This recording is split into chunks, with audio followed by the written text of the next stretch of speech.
What's up, everybody? Welcome to episode 110 of Value Town.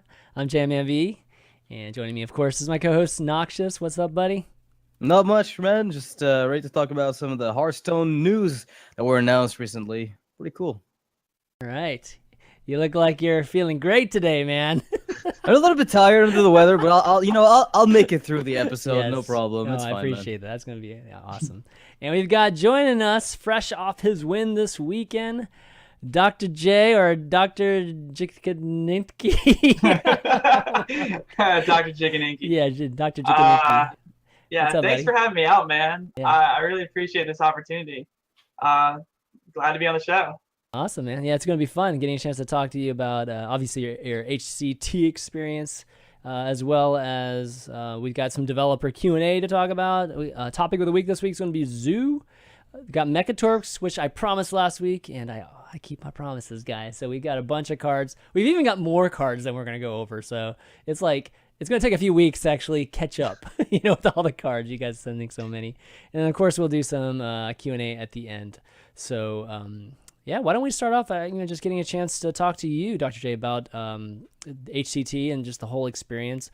Obviously, a great experience for you, given that you were the winner and getting a chance to go to the Bahamas. But, yeah, I just want to overall, just how do you feel right off the bat? And then we'll kind of jump into some of the specifics. It was kind of a surreal feeling, to be honest. Like 3 days before the event, I was like, just going up, hoping to do well. And then ended up winning the whole thing, which is kind of crazy. To really be, it's a really surreal feeling. I wasn't expecting it, and I'm just super excited to try and get my name out there now and Has it sunk in? Be a part of the big community. It's sinking in. Yeah, it's really crazy. Okay, that's good. That's good. Well, that's good that we're getting a chance to actually have you on here too, because there's been times that we don't get a chance to have people that win events on here for whatever reason, whether I can't get a hold of them or whatever. So whenever we do get a chance to interview a winner, it's always nice. But yeah, so HCT, why don't you talk a little bit about your experience like qualifying for prelims, because we've had the Rat on here and a few others, and they've definitely had their opinions of it. What's your opinion of it? I think it's definitely a grind. I think it's a lot of work you have to put in to get to that position. I had to my most points were from ladder finishes, so I finished top 50 in 2 of the seasons, and then I got 2 points from an open cup. The open cups are really grindy. The open cups are just they're becoming a meme at this point, which is kind of sad. Yep. And pretty much. Those were basically where all my points came from, was just ladder. And it's a grind. I'd never until this season really tried really hard to finish well on ladder, and then I finished well twice, which basically put me in. Okay, so yeah, ladder's still the focus, obviously. But yeah, there's something up with the cups. Definitely, there's going to have to be some kind of modifications to the cup. Unfortunately, those modifications can't be made until I know, that's the unfortunate 2018. Like I don't know. What do you guys think about them? If they could, or they threw out the suggestion or the possibilities of making an adjustment at the end of each season, so the beginning before the next, season 2 starts or the summer season starts, would that be actually okay for you guys as players, or do you think that's unreasonable? Like they started this way, the whole year has to be the same thing. I think, I'm indifferent. I don't mind them making changes, like midway through. I don't mind them constantly making changes, because when you're making changes, you're trying to improve the game. You're trying to improve the atmosphere. So, like, for instance, like, this is kind of a little off topic, but when they were making changes to the broadcasting, I thought that was a step in the right direction. So even if they make changes like during the season to how the structure is going to work, I wouldn't personally mind it. But I know where some people get frustrated because it's already been established and it's already been announced to work this specific way. So it would throw a lot of people off guard if they just came out and say, hey, look, just for this month, it would work this specific way. So I understand where they have to keep it. So I respect like both views. Yeah, I mean, it wouldn't have to be this month. It'd just be like these 3 months, right? Like the cups will be different. I don't know. Like I don't know exactly how they would change it, but I would actually like to see them change it. I feel like the players overall, with even just their feelings right now with how grindy it is, that they'd be very accepting of a change. And these changes, because it's a new season, or and it's not like the winter season's just completely over. Like there's nothing really to talk about except for the points you get towards. I mean, once the winter season's over, you guys saw the Bahamas, but once the winter season's over, there's just nothing really left to talk about except for the points that you get towards the end. So I don't think that's that big of a deal if the environment's just a tiny bit different. In hopes of improving it, instead of just waiting a year. Gosh, waiting a year or 9 months is just very painful in my eyes. Yeah, it's a very slow chain, but that's what we've been used to, right, from Blizzard. So I understand why they're like very cautious about changing the system. But like one of the things that gets frustrating if you're top tier player is if let's assume you're top 10 legend, you put a shit ton of work that month, and then you say you're told that suddenly your top 10 isn't worth as much this month because they decided to change the structure. Yes, open cups aren't the exact same. But the idea is you've put in a shit ton of work, you've put in a shit ton of time, and then suddenly you're told that it's all for nothing. So at the very least, you need like a month's forewarning, I'd say. Yeah. For the change to happen. Yeah.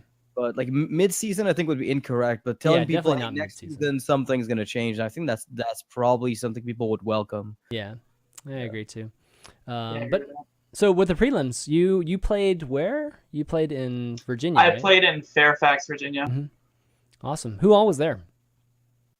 We had sorry for forgetting one. We had Amnesiac, Frozen, myself, wow. Okay. Terrence M. Terrence is there too. VLPS. Holy smokes. The GNC boys, so Muzzy, No Stom, It's Flow, HC, who was a Tavern Hero player, he was there. Jake Finney, Racy was there. Okay. Villain, who played Firebat, I think round 1 was there. And Bear Nugget. I think those are the all ones I remember. I might be forgetting one or two, but we had a lot of players. That was stacked. Oh my gosh. Yeah, that's pretty crazy.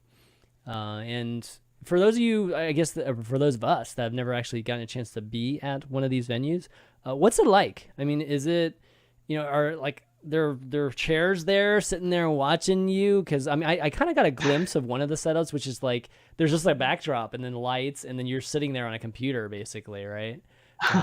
Okay, so the way it is it was a really nice building, really nice like big LAN kind of area, and they had computers like provided for everyone. And we would go to the back of the area in our own little sanctioned area, and we would each like have our own computer, and there would be admins like behind us telling all the scores and such. And so that we had like plenty of room, plenty of space. The admins did a really great job with everything. Oh, that's good. They took care of us really well. We didn't have that many issues. There were like an issue here or there, but that was about it. And then I don't think they really allowed people back there, so there weren't too many like people hovering over your shoulder during the games, kind of like breathing over your shoulder while you're trying to make plays. So it was really nice, really comfortable, really really good job by the admins. Okay, cool. So there's no real crowd feel to it until you kind of walk out of that area, and then I mean they're seeing it in real time, right? You just don't want people to yell out like what to play and things like that, right? Well, I think they're seeing it on real time if they're watching behind us. Yeah. And if you walk out of like your little area, there's the people doing like the side events, and they're at the other stations and computers. And the way they set up the stream camera, it was at the very front of the store. So if you like walked in, you could see the person, you could see the whole backdrop and the person that's cool. playing. So that was separate from where we were playing at. But we also had a game where 2 of our players were playing against each other, Amnesiac and Frozen, and they had to set up a separate backdrop because we were both at the same venue. That's pretty good. That's pretty nice when you've got two of the guys going into the top 8 or top 4. Yeah. Was that last minute, or were they already semi-prepared? I mean, given that lineup, I think I would have semi-prepared for it since there were. I think they were prepared for it. They just they didn't have it set up day 1 because they didn't need it. So it was really day 2 when they had finalized that like these 2 players are playing against each other that they started to set it up. And I know the venue is open 24 hours, 24/7. Yeah. So I'm not sure when they did it, but I'm sure they woke up that morning and then put everything together for the backdrop. Okay. Well, that's definitely great. It sounds like the at least the adminning and everything was really, really good at the Virginia site. And I think overall the production and adminning of this past weekend was tenfold better than the previous weekend. Because, of course, you can look on Reddit on Monday and there's nothing to do with, restarts and all these crazy things. So I think generally a huge improvement from that standpoint.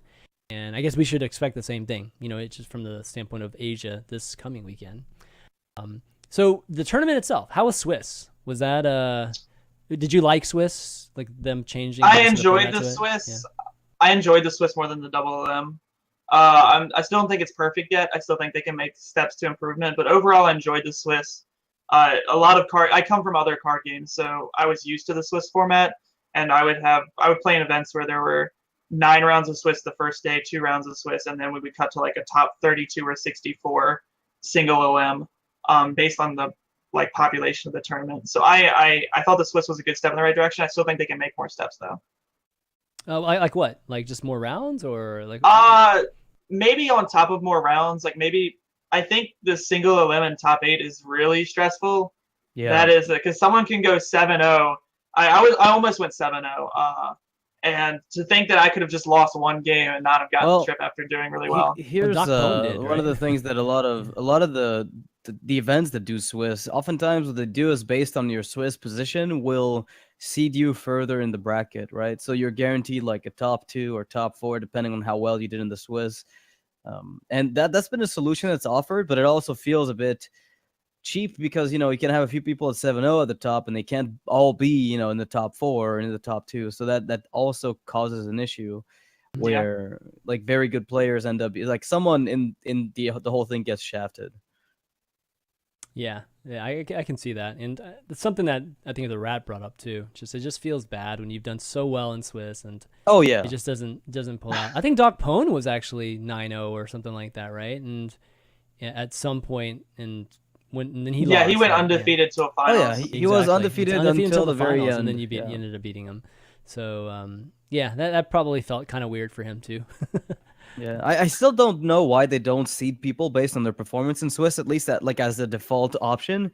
I feel like that would have been what I gravitate towards as an organizer of an event. Just if I have to pick a format that seems fair to the players, because like worst case scenario, it comes down to a head-to-head. And if you have to do more matches afterwards to like solve the head-to-head, then at least you can do that. Yeah. Whereas it's really impossible to just seed people in a fair manner if they're all put at the bottom of a single LM bracket. Yeah, I hear you. All right, well, why don't we talk a little bit about the decks that you brought? Let me bring these up real quick, and it'll be kind of hard to see here. Oops. Oh, getting ahead of myself. Spoilers. Yeah, exactly. You're so far ahead of yourself, dude. I can't even hear you anymore. Right, here we go. Okay, so I wonder if we should look at it this way, or should I just bring it up in the browser? I think this is probably a little bit better. Okay, so anyway, you brought Rogue, you brought Shaman, Warlock, Warrior. Did you even get a chance to play the Shaman like all weekend long? I did. I played the Shaman. Okay. I played the Shaman first round. I played the Shaman last round, and I played the Shaman in top 8. So I played it at least 3 times that I remember. Yeah. So some people were trying to strategize more around the Shaman than actually banning it. That's kind of cool. Interesting. Yeah, it was definitely a strategy some players were bringing. Some players, obviously think that you always ban Shaman, right? So definitely good to see that you're, or at least some players were able to allow it to go through. Because, it's one of those things where it's like on ladder where like all complain about Shaman. It's like, I don't want to see Shaman anymore. But then you have these events where you just don't see Shaman anymore. And then you get to the point where it's like, I'd like to see like one. It'd be nice if just one person allowed it to. I don't think everyone has that sentiment. Okay, maybe I'm just the only one. But yeah, so that was pretty interesting. So you brought from the standpoint of like different types of decks, it looks like your rogue is the aggro rogue, which is definitely starting to pick up steam, I think, generally in the meta. So why don't you talk a little bit about that? Because it did pretty well for you too. Yeah, the aggro rogue went really well. It was one of my decks I was least comfortable with through the decks, because the other ones I've played a lot, and that one is the one I've played the least. But I really enjoyed the deck. I really liked the deck. My thought process behind bringing it was that I figured that a lot of people were going to be bringing full aggro lineups, because that's how typically NA works. And if I'm bringing Miracle Rogue, that just leaves me as a target to get swept by the aggro lineups, and I didn't want to have that option. And I also thought Rogue was really good against Pirate Warrior, which I thought was going to be one of the most broad decks. And the Rogue did really well against Pirate Warrior, like even besides having the tech cards that it did. And so I really stand behind that Rogue, and like it was a really good choice to bring. It's just good to see Shadow Step again. Noxious. Yeah. Isn't it nice, man? I mean, I'll say something about aggro rogue. Like, I feel like Miracle Rogue for a while now has basically become like, it was aggro rogue. It just refused to embrace it. It was just like, I don't really want to, become another aggro deck. But then the more you played the deck, the more you realize, well, when does fucking Gadgetzan do anything for me anymore? Never. Like, let's just play Squires. Let's just go all in and shove damage to the face.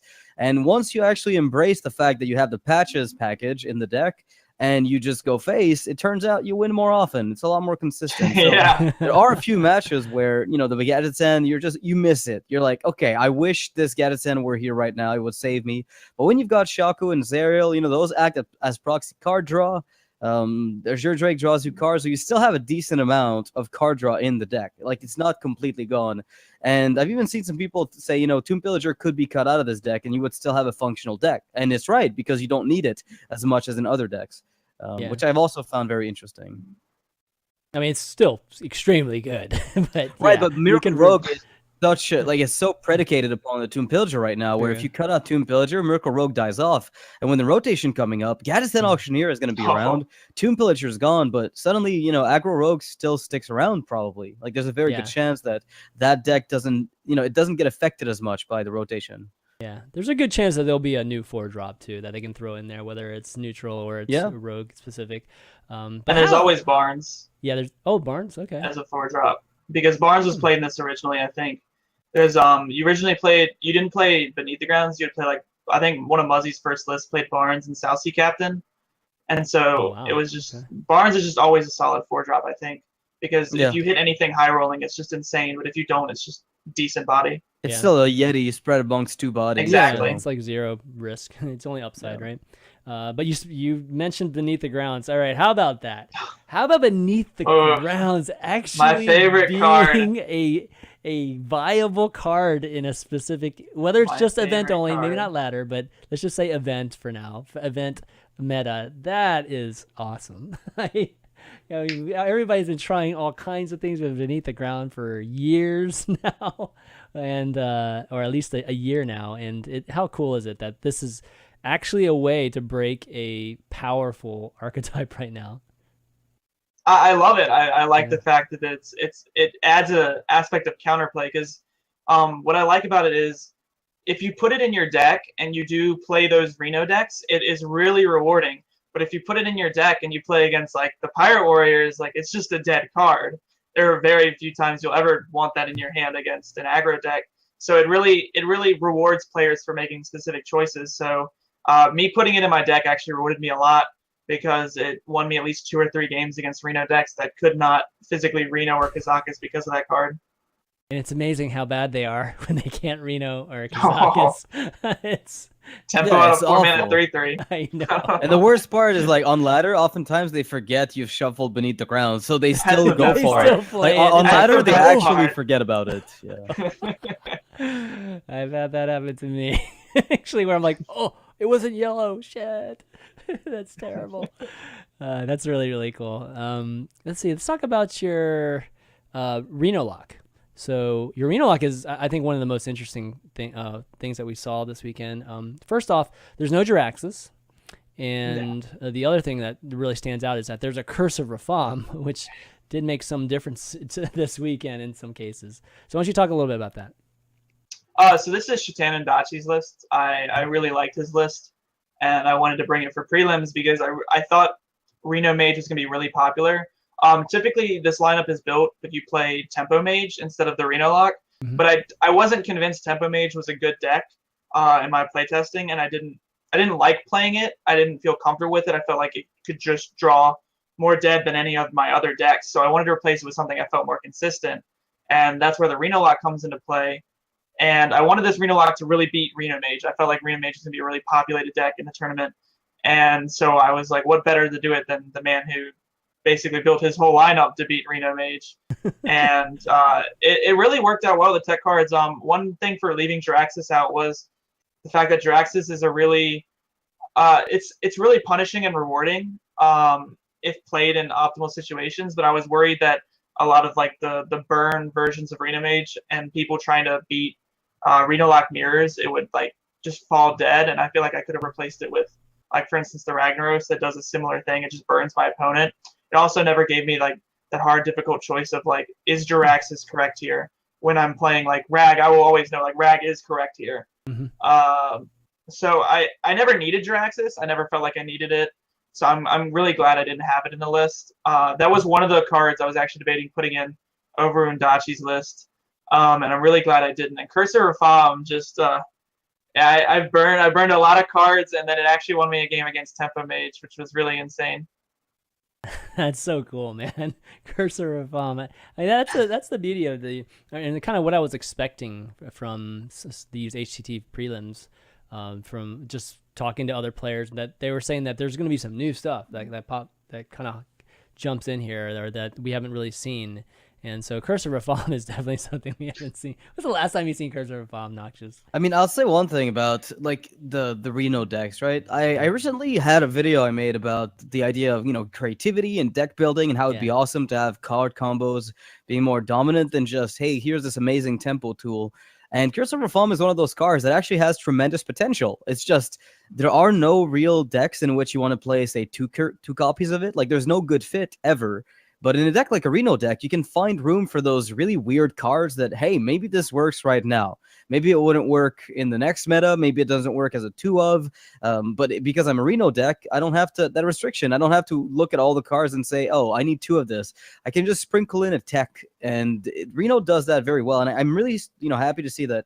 Beneath the Grounds is coming up as an answer to Reno. I'm happy to see that Ice Block is being met with Cursor of Fam. I'm just happy to see that people are finally teching with really off the beaten path solutions to decks. I mean, there are tools that are available in our sets to counter very specific things, and people tend to lose sight of that at times. I mean, I think a lot of the good players try them out, but generally speaking, I think people lose sight of it and don't, they just want to play the generally high, very consistent and very high win percentage decks, and because they're just so trained through ladder. But what's cool about events is that there's this element of strategy that allows for you guys to actually tech in things like Frost Elemental, and Cursor of which Fam, is great. and I kind of like it. Yeah, it's so cool that you guys get a chance to do that. And Cursor of Fam's a really neat card, and like you said, it's only because of Reno and that you can always just heal all the way, or you just have removal for days, like in a class like Warlock, that you're able to do that. But it's like a finesse card, you know what I mean? Because it makes your opponent decide, okay, do I want to give up tempo and use this card, or do I just take health? And so here's the thing I like about those cards, right? That's going to be my last point about this, is they create decision making. Right, and exactly. One of the things Hearthstone lacks in many games, not every single one, is just decisions don't branch out enough, especially like your Cursor of Fam against aggro is still irrelevant. You're looking at it like, oh, well, it wasn't my Doomsayer, I guess I'm dead. So like the decision making only matters insofar as you've got time to make those decisions. And I think that card, like in the Reno Mage to Warlock mirror, is a legit tech. And I think it's cool it took a while for it to come up. Kind of like the Frost Elemental up against the weapon classes. Yeah. But yeah, Cursor of Fam and Dirty Rat too. Dirty Rat did some work too this weekend. I love those 2 cards. I love those 2 cards because, like Noxious was saying, they add this element of decision making, and they also add counterplay. And I just love that aspect of those cards, that like you play the game differently when you know your opponent has it, and you play that you also you playing with the card, you play differently. For instance, like maybe I'll use this Cursor Palm to burn a card, and hopefully I burn this card rather than using it to proc the Ice Block. Like, it just gives decision making. That's really something important that I feel like all card games should have more of. And the strategic aspect of bringing that card to, you know, an event like this, even though the deck lists are public, you know, there's a lot of people that don't react well to situations they haven't been in. You know, like they're more of a practiced type of player than they are just a reactive, you know, improvisational, that type of player. And when Cursor of Fahm is one of those cards where you have to do the math.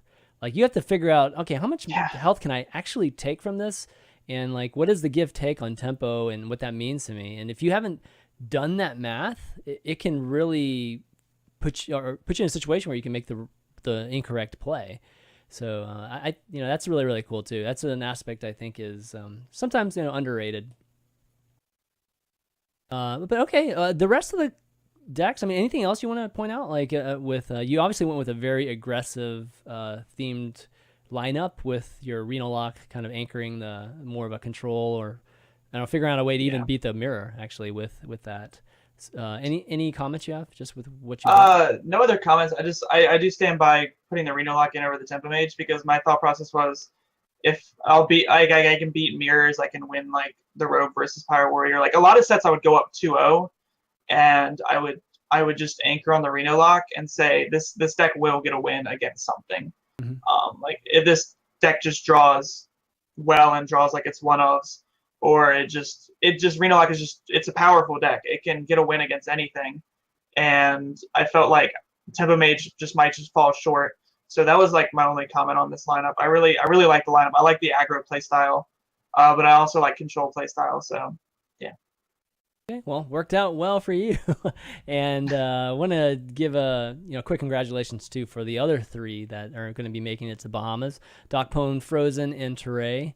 Gosh, Teray he seems to always just be around, man. It's like, we don't talk about that guy, and then all of a sudden he just pops up in the, whether it's like the last few rounds of a prelim or even just like the seasonal champions. So yeah, I mean, that guy's just seems to always be there.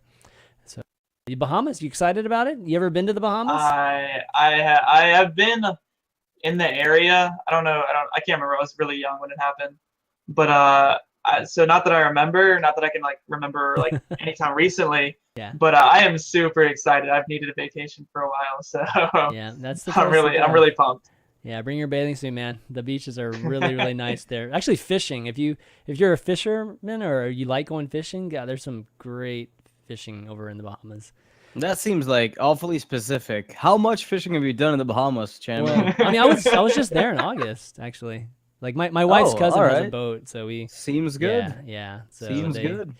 We've done. I mean, I'm not much of a fisherman, but he is. He's freaking crazy fisherman. So we went out there and just on his boat for a while, and it's great. It's awesome, and the fish is there. I'll have to tell you one place to eat at, and you're probably gonna like laugh your ass off, but eat at the poop deck. It's literally called the poop deck. The poop deck. Wow. Poop deck. It's literally called the poop deck. I am. It's got not great hungry. Fish, dude. The snapper and the fish, it's so good. Yes. It's eat at the poop deck. I'm a huge fan of seafood, so I'll look into the poop deck. The poop deck. Are you telling him to eat a snapper at the poop deck? Yeah, it's sanitary. I promise you. I promise it's sanitary. I promise. Yeah, I'm gonna stay out of that one. Have fun, doctor. Report to me when your septic. I'll let you know how the poop deck's food was. Exactly. Okay, well, why don't we move on and talk about the developers Q&A, the live one that we had yesterday, and it was Ben Brode and Mike Dene, and it lasted for about 45 minutes to an hour. Covered a lot of different things. I even got in a question in there, which was kind of cool too. But wanted to get your thoughts on it. We'll probably do a quick summary of a lot of things. Actually, why don't I just start with a summary, and then we'll just kind of talk about each thing. So the first thing they talked about was really the Hall of Fame. Just kind of explaining that the 6 cards that they took were necessarily overpowered. They just wanted to. They thought they should rotate out just to keep things fresh, which I agree with that. I think we talked about this like on Thursday, which is like, yeah, these cards have been around for a while, and it's always good to have some kind of rotation, right? But our concern was that it just happened to all be control-based or combo-based decks, which is kind of a bummer. Let's see. The other thing they were talking about, too, is just kind of Molten Giants, being unnerved and rotated. They're thinking about that. And future rotations will happen. But just for clarification, future rotations will happen, but they won't happen this year. They're going to happen, like, next year. Yeah. I think this is going to take another full 365 days before we see something else. Yeah. Yep. And then I think he talked about rotating cards might be replaced. I think somebody asked the question of whether there will be classic cards added, given that we had Icelands removed and we had, Power Overwhelming removed. So didn't really address that directly. I don't know. Like, they just said, like, maybe. But, I guess your classic Blizzard answer there. But it sounded like they were leaning towards not doing that, which, I don't know. I figure you would try to keep things fair. I don't know if the classic cards for each class is exactly the same in total, but I would think in terms of power level, no, that's for sure. Well, not power level, but even just like volume, just the quantity of cards. Oh yeah, they definitely did that. Yeah. Okay. Classic, basics, everything's been mapped to be the same amount per class, as far as I remember. So every single set, there's one. Actually, it's probably limiting design in some weird way, to be honest, because it's like I want to make 2 epics for Warlocks, I can't. So I have to make 1 rare, which is why we have cards that we're just like, this should be an epic or this should be a rare. And they had to categorize it that way because they already had the slot filled in, when expansions come around. Right. So that's definitely one of the things that comes up. So if they do that, then don't they have to replace Icelands and Power Overwhelming to some degree? I don't know. So. I don't think they have because to. Then they throw off the balance. I mean, they're probably going to be going away. If they're moving them to Wild, they're probably not going to stick around. Oh, they're still in Wild. They're not... That's true. Yeah, I guess. Yeah, because they still exist. I keep thinking right? in terms that they're just gone. Yeah, they're not. They're not gone. So if they're moved to Wild, then they're not going to be in the arena, right? True. Like that's the thing. They're just going to disappear since they know the. Because I mean, like if they're allowing themselves to go, let's reduce the rate at which certain cards appear in arena manually. Let's delete Purify. Let's delete Snow Chugger. All that stuff. If they're allowing themselves to do that, then nothing's stopping them from removing PO and Icelands. It's just an extra step.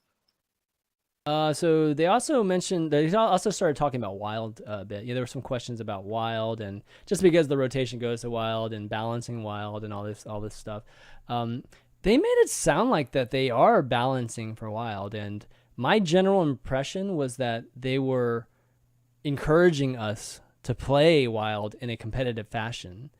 And that kind of surprised me. I mean, generally speaking, I've always been, more optimistic about Wild, but, I don't know, hearing that, it made me feel like, or a little bit surprised, because I think they would be a bit concerned about Wild, given that I'd be really surprised if they spend as much time balancing Wild as they do Standard. I don't think they want to balance Wild. I think they want people to play Wild because. No, but that's dangerous, right? If you want, I don't think it is. Population.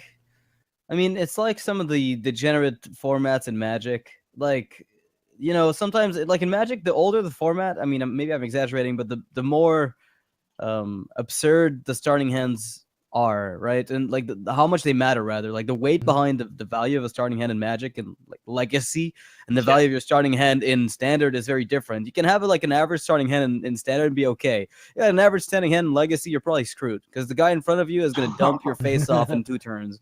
So like Wild could become that format where things that happen are just completely degenerate. And if that's the case, like, I don't mind it. I want Hearthstone to have a game mode like that where it's using constructed tools from many, many sets and doing degenerate things. I want to see somebody go Warsong Commander Dreadsteed. You know what I mean? Like, I want these kinds of completely broken interactions existing in a certain space. As long as, tournaments aren't determined by, coin flip, then it's great. But we'll have to see what they end up doing. Because, like, with Reno rotating, for instance, Wild suddenly has Reno. And we don't have it in Standard. And that's a deck, like the Highlander deck might only exist in tournament settings in Wild in the future. Like right now, it doesn't feel that way because Wild is garbage. There's nothing there. There's not much. But as soon as the rotation hits, and then the next one is going to be absolutely insane. Yeah. Dr. J, what do you think? I just I'm not a huge fan of Wild. I don't really play Wild, but I enjoy Wild for the fact that it's a nostalgia trip. So I think there always should be that. aspect there, because some players like those interactions and they like the card pool that is bigger. And I think with time it will get better. With time, you add more sets to it. Like right now, no one's playing Wild because there's only 2 Wild sets, and that's not enough to really make it wild. And I think with time it'll get better. I think giving it something competitive is good. So I'm not a huge fan of this tavern brawl or heroic tavern brawl that they're suggesting with Wild, but I think in order to get people to play it, it's a step in the right direction, because a lot of people are competitive and they want a competitive aspect to the game. So trying to make Wild more competitive is, I may not do it, but I know players out there definitely will love it and definitely will enjoy it. And I think Wild's a good game mode. I think there should be that format where, like Noxious was saying, you get the Dreadsteed and the Warsong Commander, and insane stuff happens. Because I know other card games have those formats as well. Yeah, I mean, I it's not that I don't like Wild. I mean, I actually, in theory, do really like Wild, even conceptually, even as a competitive format. It's one of those things where if they're not supporting it adequately and you're telling people to play it, then you're going to have people start complaining about the balance of Wild. Yeah. I mean, there's no question there's balance issues in Wild. I mean, we would be super lucky. Like, they would be super, super lucky if there was no balance issues in Wild when they didn't do anything. So, I mean, we've seen what they were doing, and we've seen how much time they spent even just on Standard.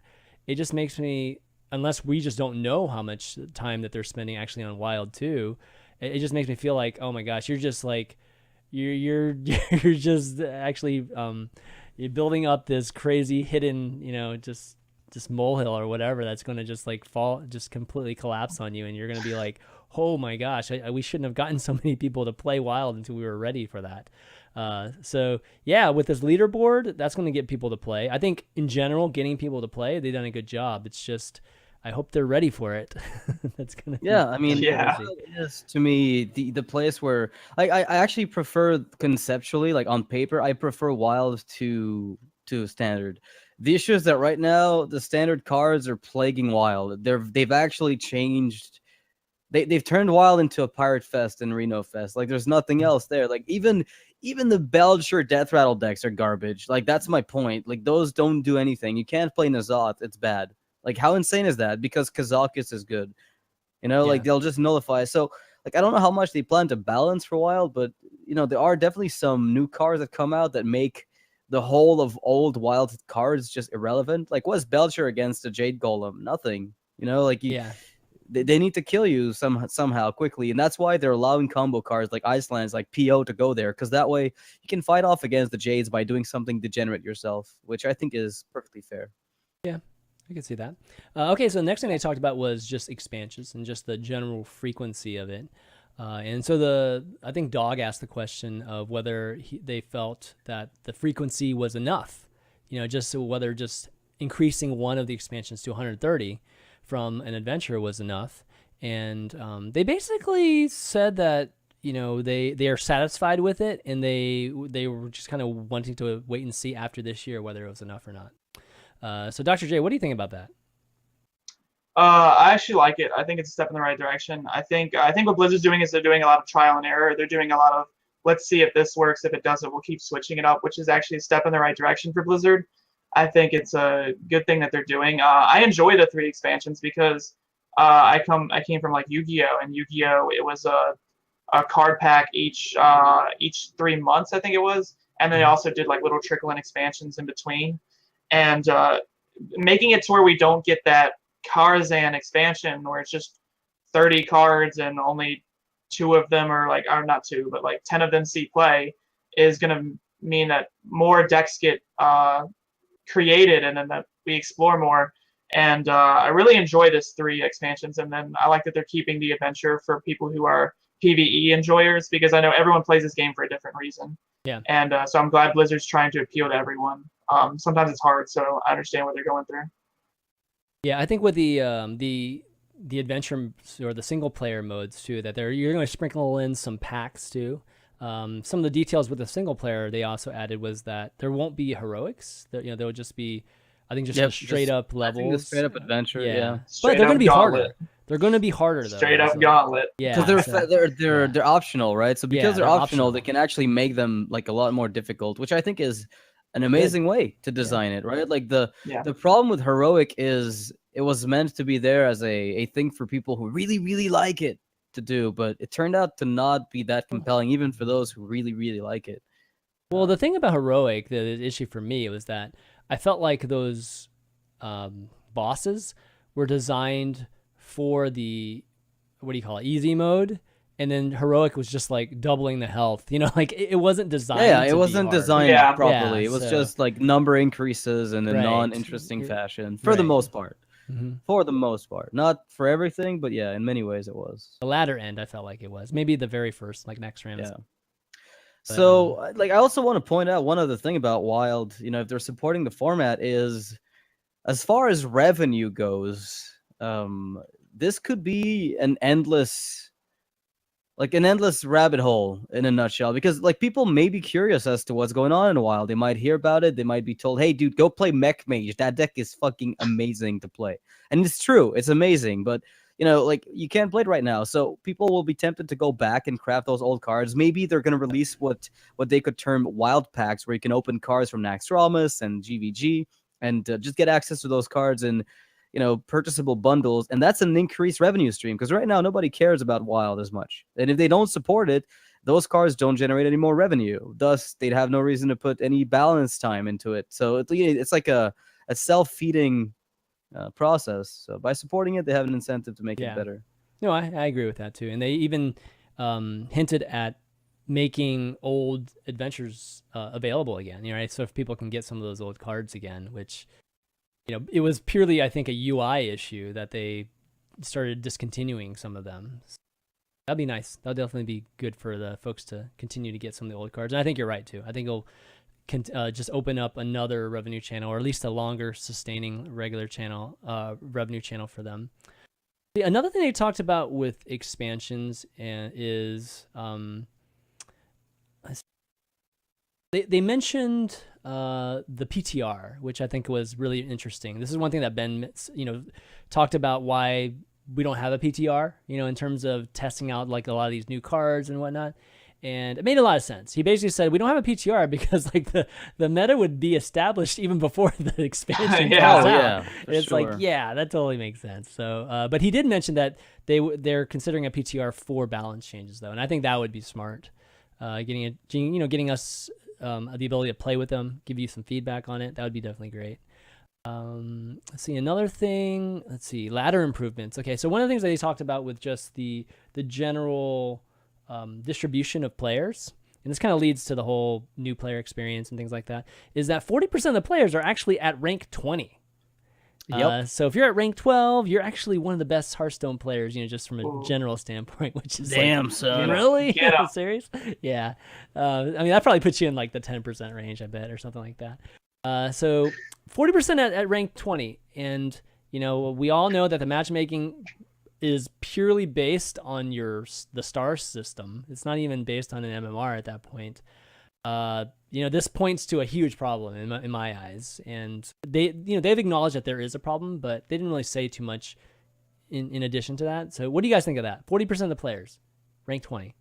Well, it's gonna get a lot. So like one of the things that ranks 20 do is they don't downrank, right? That's a pretty big deal, and it's a pretty big deal for a very specific reason. They feed stars into the system, and now we're gonna have more rank 20s because rank 5, rank 15, and rank 10 will behave as a rank 20 in terms of the star economy, right? And it'll blow it up, of course, the higher rank. So if that's an issue they're worried about, it's gonna keep coming up.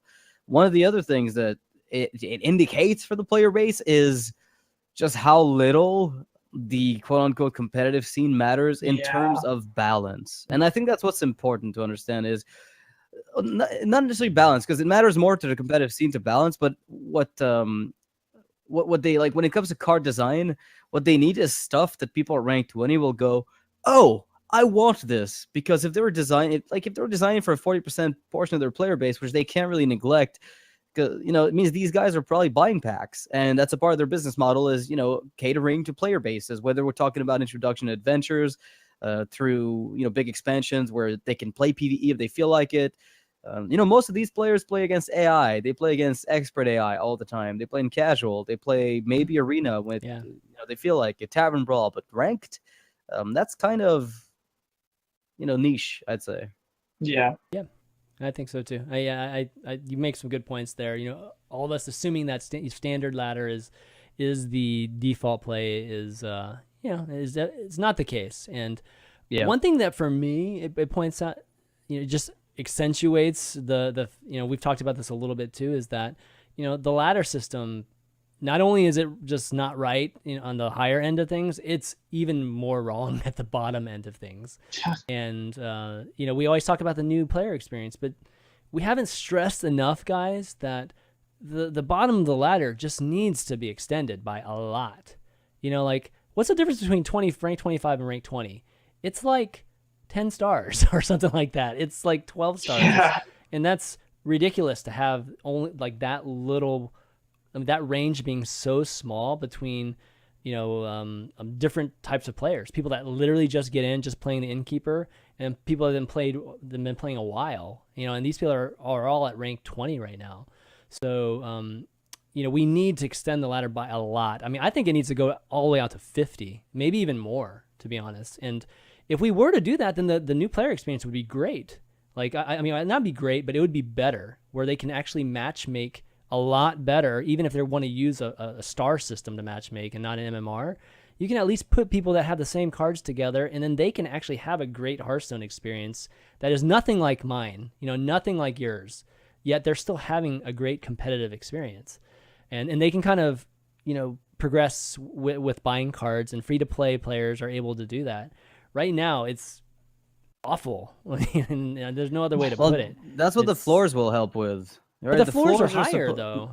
They will help a lot in terms of not making lower players face off against better players, right? Because it basically forces the higher ranked players to stay up there. They won't be able to just go down and fight the noobs, to put it that way. And that's but it doesn't go far enough, though. But it still helps a lot. It definitely will help a ton, I'm sure. Yeah, it's definitely still in the right direction. It helps. No problem. Yeah, no question. Yeah. Sorry, I didn't mean to interrupt you. Dr. J, you're saying something? Oh, I was just saying it was definitely a step in the right direction. I'm not sure exactly what they need to do to fix the ladder system, but the ladder system right now really is meh. I can't stand it. It's like I've never been in the early ranks, but it's kind of crazy to see these numbers that, like, as a competitive player, I don't really think about. Like, when I see players, I'm assuming, okay, they're either near my level or above my level or a little bit below my level. I don't think they're literally, majority of this game is just either playing on their phone or playing against AI or playing in the arena just for fun. It's really kind of crazy to look at these facts.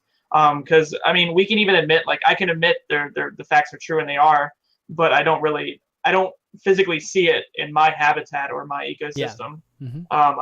And the other players do, and I don't know how that ecosystem is because I'm not typically in it, so I don't know exactly what it feels like. Yeah, I mean, even looking at, I mean, obviously none of us are. Like, none of us are really in that ecosystem, but I mean, just look at how bronze and silver and gold work just in all the other games, right? And platinum, and it goes all the way up. I don't feel like there is a bronze and silver. It's just kind of all mixed together. It's all mixed up. There's no clear distinction between rank 10 and like rank 5 at this point even. I'm not even talking about rank 10. I'm talking about there's no real distinction between rank 20 and rank 16 or whatever. There's none. So there should be, though. They're like a huge variety. There's people that are actually good at Hearthstone that just don't have cards, that are at rank 20 or 18 or 19, mixed with people who are bad at Hearthstone but they have cards. And I think that's recipe for just frustrations, and it doesn't feel frustration right. is the right word, I think. Like that, you're nailing it on the head with that's the emotion, I think, that players who run up against overpowered tools feel. But you also need to keep in mind one thing, is that frustration is a game design tool, in a way, because it makes you want to get better, right? Like it's like that moment when you fail at a level in Mario. Like, you just need to bang your head against the wall until you finally nail it. I can really. I know what you mean. That is a very true statement, because I at one point in my career, trying to play Hearthstone, I got really frustrated. I was like, I keep losing. I don't have like all the cards, but I need to step it up. I need to not only get better, but get these cards and make sure I'm playing with the highest level of people. And so frustration is really, that's Noxious hit on a good point. I think, this whole being engaged is a psychological game, right? So I think that, once we're to our stage where we're in that competitive mode, we want to get better.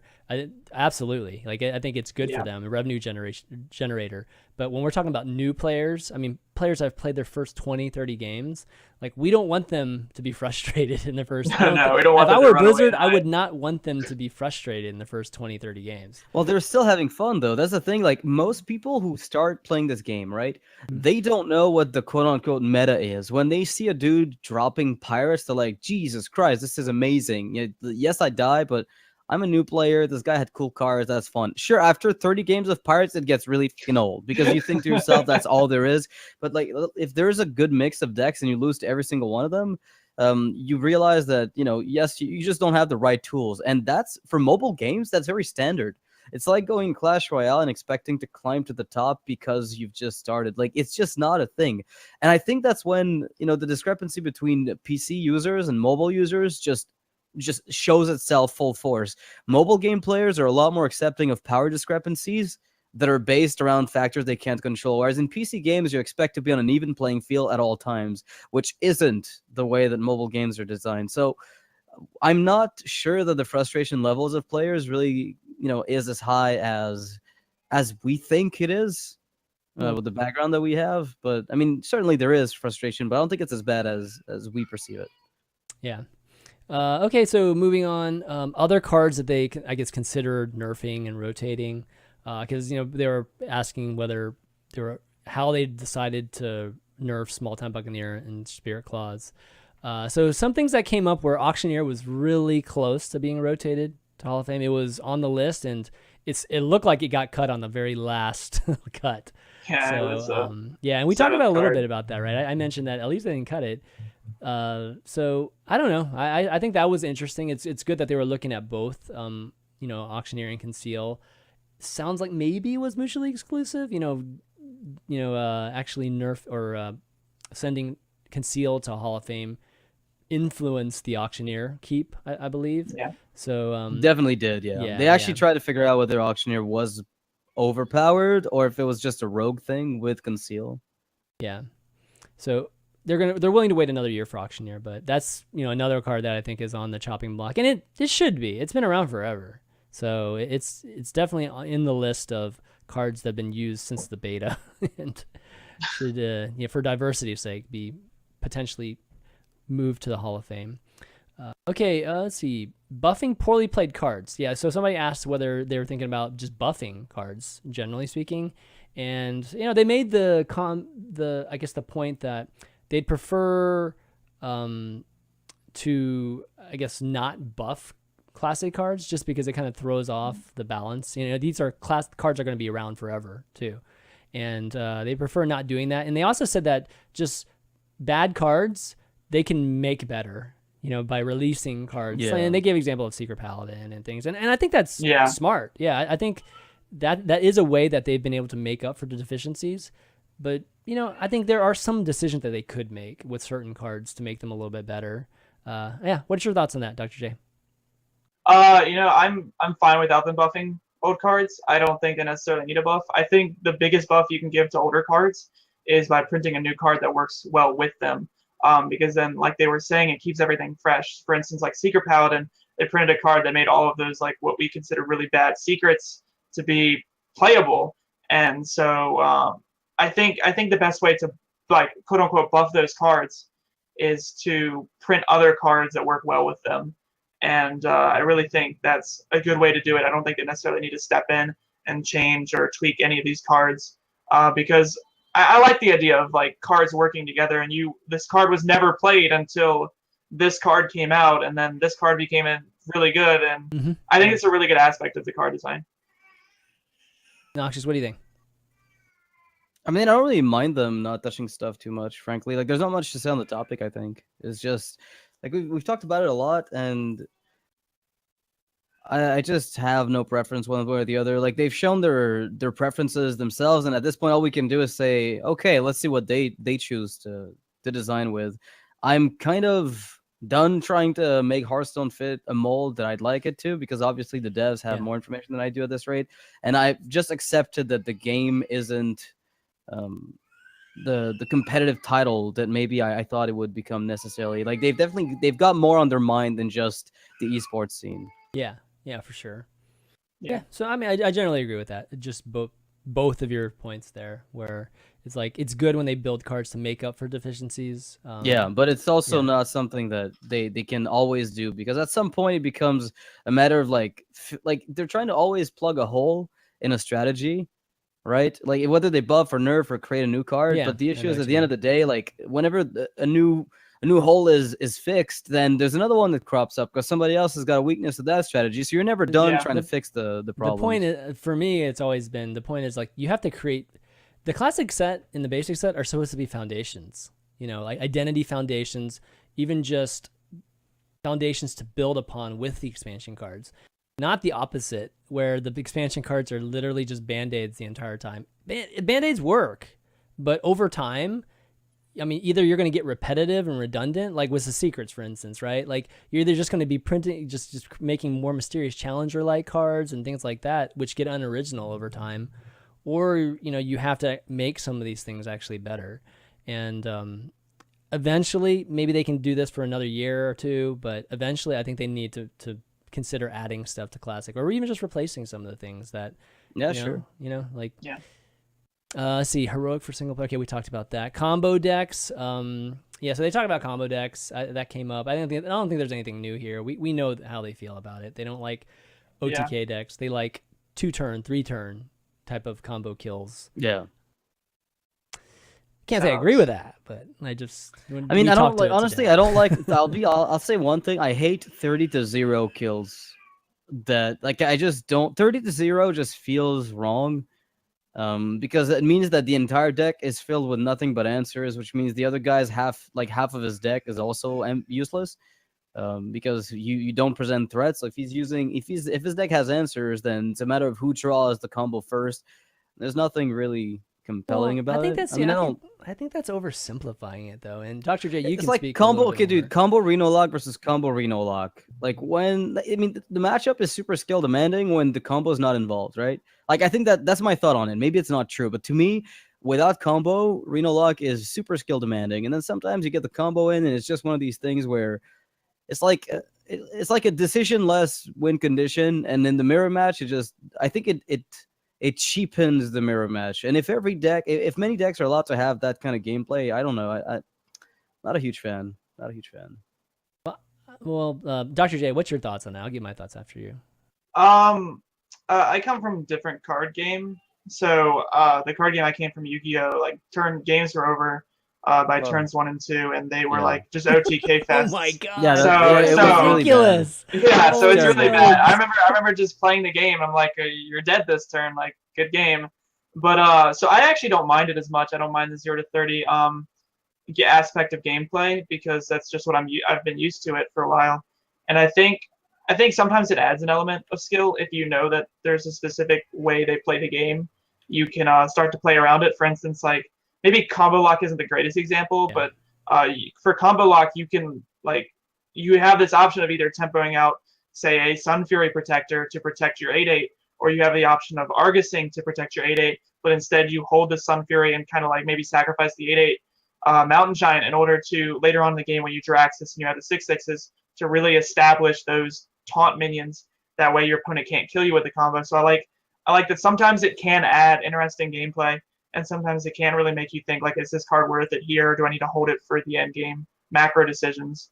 But I will say that sometimes I can see where it's frustrating for players that if they don't want to play, like, for instance, Zulok versus Freeze Mage. It is a game of I will play my minions. You will try to answer my minions. If you answer my minions, you win. If you don't answer my minions, you lose. So I can see where people would be frustrated and not enjoy that gameplay experience because they really want to feel like they have a chance in the game.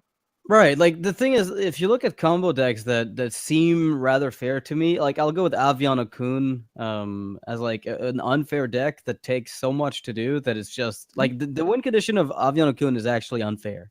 Like, I'll be the first to admit it. That is the most unfair way and bullshit way to die. The thing is, at least it's not a 3-card combo or a 4-card. It's like, here are these 10 pieces I need to put together to kill you. Right. It was and it's a very different feeling than dying to Reno Lock comboing me, because their deck just does good things, and then they just sprinkle in 3 slots, and they're like, all right, calling it a day, boy. And it's not compelling design to have cheap combos that take very little effort to put together. When you're talking to me about like a mage comboing a bunch of Ice Lances, I don't mind it as much. But because of the way Freeze Mage plays, it's frustrating for a lot of people. So I could see why they're.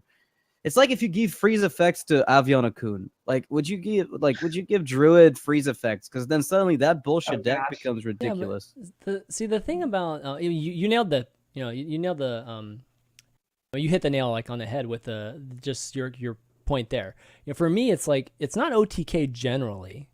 It's the type of OTK decks, and Reno Lock is a good example of an OTK deck that you can get pretty darn early. You can actually pull that off on turn 9 or turn 10, where with Freeze Mage, something that actually makes you draw through your deck, or even something like Enraged Warrior, right? The whole Rampage crazy thing, that way back when. You have to draw through the majority of your deck to actually get it. I don't mind those decks taking me from 0 to 30, because there are a lot of turns where you know what's going on. Like, once you've deciphered what's going on, you're playing a completely different way. And whether that means just dumping your cards as fast as you can, then that's fine too. But, the whole game, Hearthstone is a lot to do with like the unknown and preparing for uncertainty. That's like where the skill of Hearthstone is. That's where it's so amazing. And that's one of the reasons why Hearthstone as an esport is held back too, is because it's up to the casters to really, verbalize those things where we're not seeing it explicitly on the screen. And, I think OTK is one of those things. It's just like you can't see where some of the decisions are being made, especially with the mirror matchup. Some of the best matches we've ever seen in Hearthstone, like the Taiso Skaka Freeze Mage versus Freeze Mage battle. Remember that semifinal? That's like one of the best matches like we've ever had, like in Hearthstone. And there were so many crazy, awesome plays during that. And they weren't explicitly on the screen, there were like all these decisions being made. But here's the thing, right? Like, the only reason it's awesome is because they need many pieces, as you said, right, to get the combo together. And on average, like, sometimes Freeze Mage versus Freeze Mage is the worst thing ever, because one guy gets all the loot hoarders and the acolytes, and the other guy gets jack shit. But the other times when they both get card draw, and it's really amazing to watch, because then it's a matter of it's a tug of war, really. And I like that type of combo gameplay. I don't mind as much. Like, I think that's fine, because usually it's more. And Kuhn's that way too, like you said. Right? Yeah. I think Kuhn's good too. Yeah, I understand like the discrepancy that Noxious is saying right here. There's a difference between having like 2 cards in your deck that can kill at this range, rather than having 7 cards in your deck that you need in your hand that can kill this range. For instance, like I guess like the biggest example is like Kun combo is to Freeze Mage as the Reno Lock currently is to Midrange Druid, because Midrange Druid would just kill you with Force of Nature Savage Roar. Pretty much, yeah. And the same, so Reno Lock would kill you with Leroy Faceless. So I definitely can agree with that. I understand that. I see now what you're saying. So yeah, I definitely agree with that. I don't like the whole Leroy Faceless. Like, if I just have these 2 cards, good game. Whereas with Freeze Mage and the Kun Druid, I really need these 7 cards, and then I'm good to go. Yeah.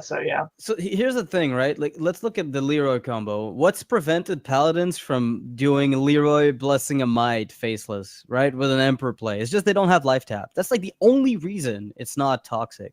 But if Paladins ever find a way to draw cards quick enough, right? Like, if they ever have like a card draw that is so good that they just consistently draw those cards, you bet they're going to become a combo deck. Yeah. And it's going to become like an absolutely boring snorefest when they win, because their deck won't revolve around it. They'll just be able to sprinkle it in. But I mean, without life tap, of course, that possibility just, narrows so much that I'm not worried about it. But it's one of these, it's one of the reasons why, combos in Warlock are really, really, really tricky to implement while making them powerful. Because then suddenly you just make it so every single game it shows up. Like, every 3 games you see the combo in action. Yeah. And I mean, that's pretty much what they've been nerfing against like the last year and a half, starting with Soulfire, and now we're seeing PO, and then Emperor just being gone, I think fixes a lot of things. So who knows, maybe didn't need to completely be nerfed based on, or be retired or whatever. Yeah. But yeah, so that's a good point. My whole point is just that OTK, generally speaking, I will still be firm and say it is completely fine. And I think it needs to be in Hearthstone. It's just the type. The type is where we've gone wrong sometimes. And yes, that needs to be fixed.